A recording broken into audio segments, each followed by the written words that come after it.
Hey, this is Caleb. Thanks for joining us here at Millennial Z as we take a look at the Lord of the Rings Online and specifically group mechanics, how your character plays a role when you're running with other players.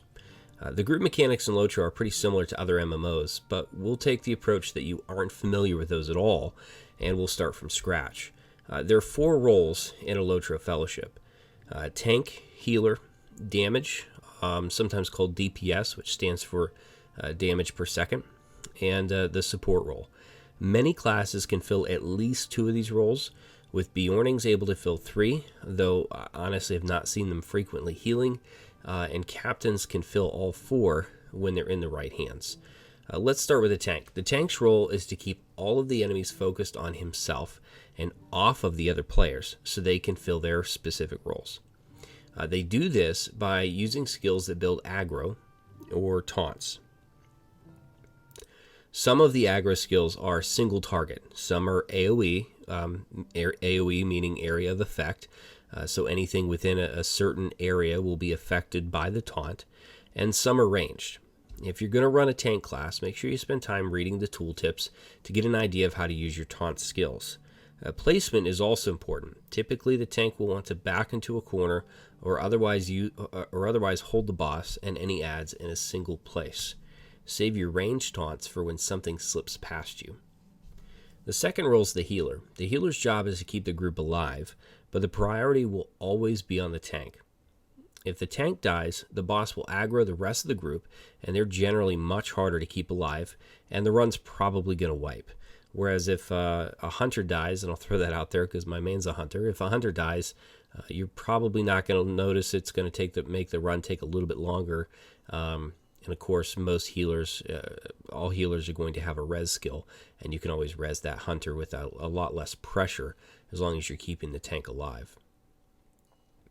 As with the tank, spend time reading your tooltips to understand how your heals work, as some are going to be instant and others will be slower heals over time.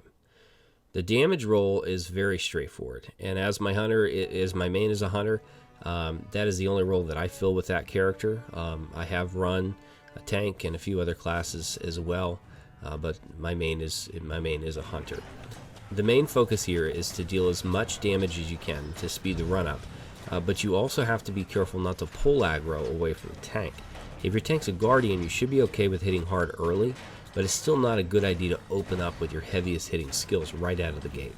Wardens and captains may need a little bit more time to build that aggro, so open up with damage over time skills and work up to your main heavy hitting skills.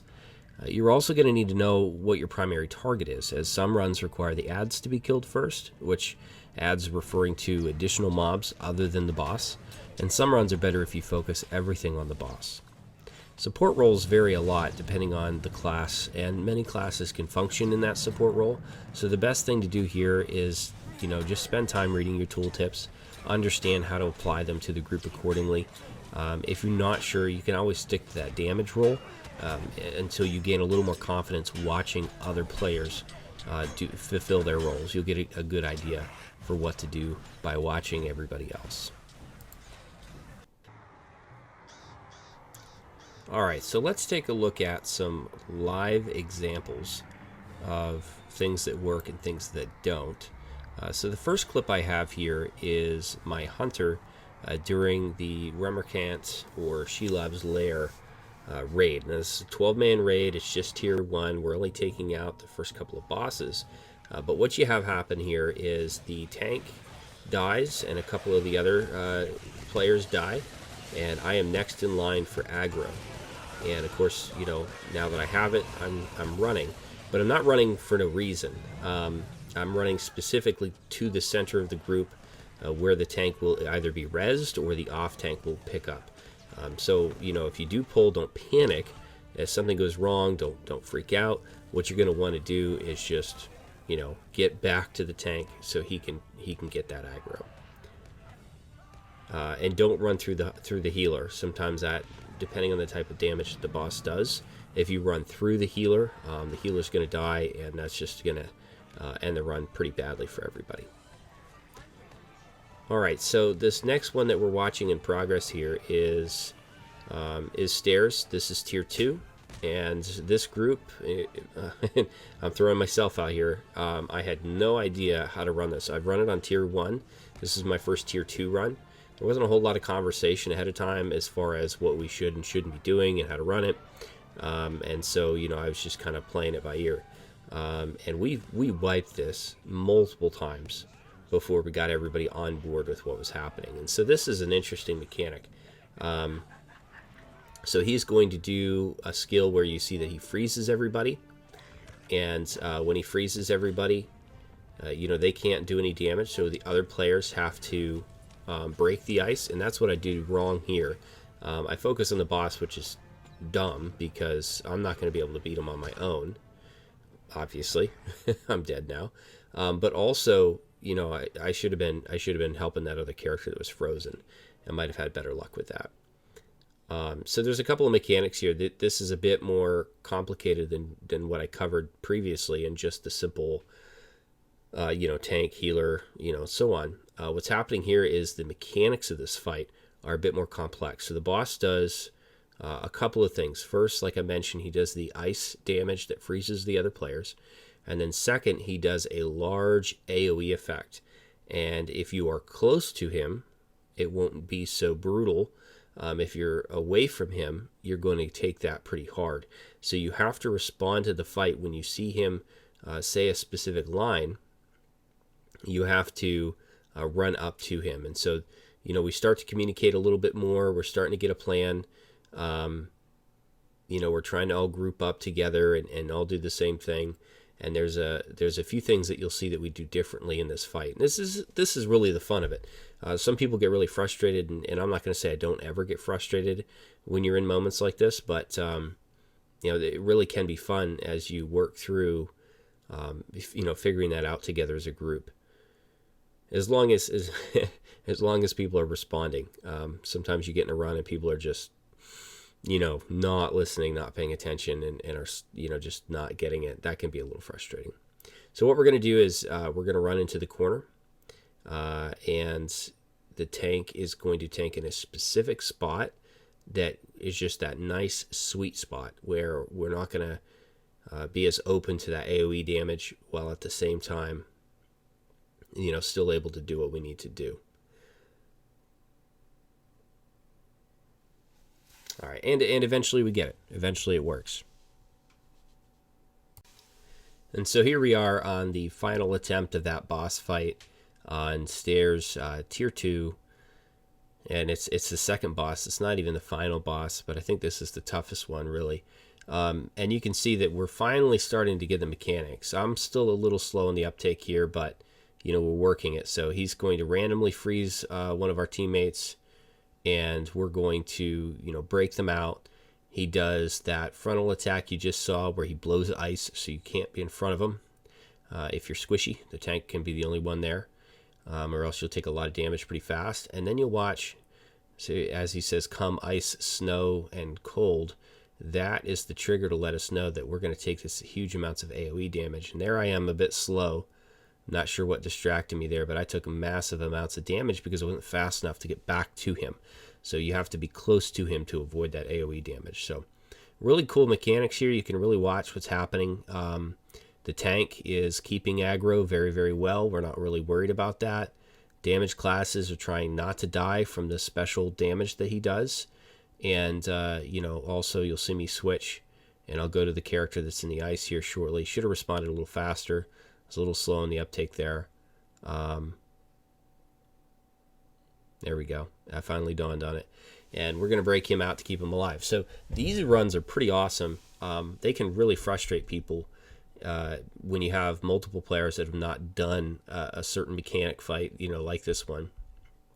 And it takes some time to get everybody on the same, playing field. But these ones where everybody's working together, we all stick with it. And man, it was like 5 or 6 different attempts before we got it. And when we did, it was just awesome. You can see here we've got multiple teammates are dead. 2 of them are dead, and we're just hanging in there for the game point here. And what a nail biter, Oh, there we go. Lost our captain.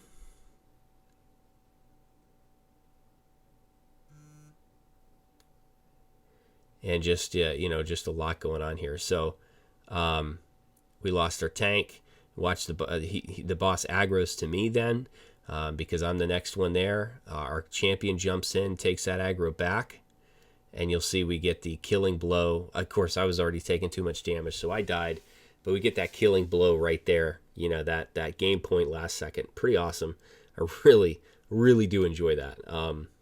If it's all easy and everybody follows the rules and everybody does it right perfect every single time, where's the fun in that, right? There's got to be some learning curve there.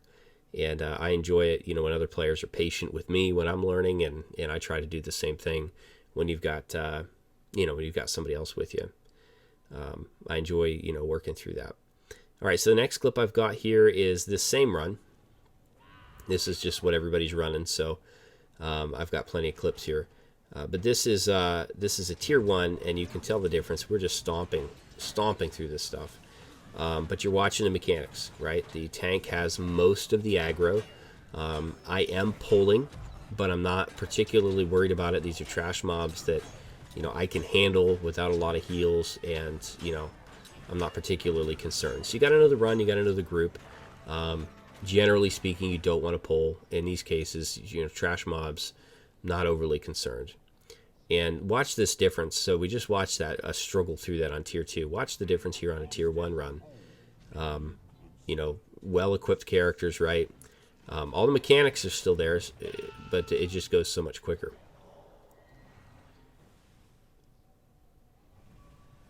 Right, and so I waited a little bit of time before I opened up, and I did open up hard, but I just gave the tank a little bit of time just to make sure he had secured aggro. And basically just cycling through my rotation, building up full focus, and then popping upshot, and using swift bow and upshot as soon as I can. Merciful shot also, really strong heavy hitter. So I'm just going to rotate through this. And look at this. I mean, just not even not even worth mentioning. Just stomped right through it. So hopefully this is some good examples for you. You can kind of see the mechanics happening. Tank holds aggro, damage classes do their thing, healer classes keep everybody alive, and of course everybody has to work together to work through those special boss fights and things like that. So but that is the fun of the game. That's fun of playing when you're playing multiplayer. There's plenty of solo content, but it really is a joy to work through these issues with other players. All right, well, thanks for watching, and again, as always, if you like the video, that lets me know what types of content I'm putting out that you guys find most useful.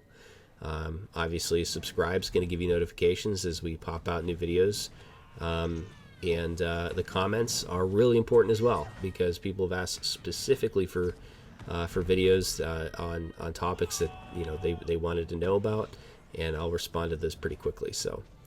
If you get those out, we'll work with you and get you the information you need to know to make your learning curve hopefully a little less stressful than a little less frustrating than mine was. All right, happy hunting, and we'll see you in Middle Earth.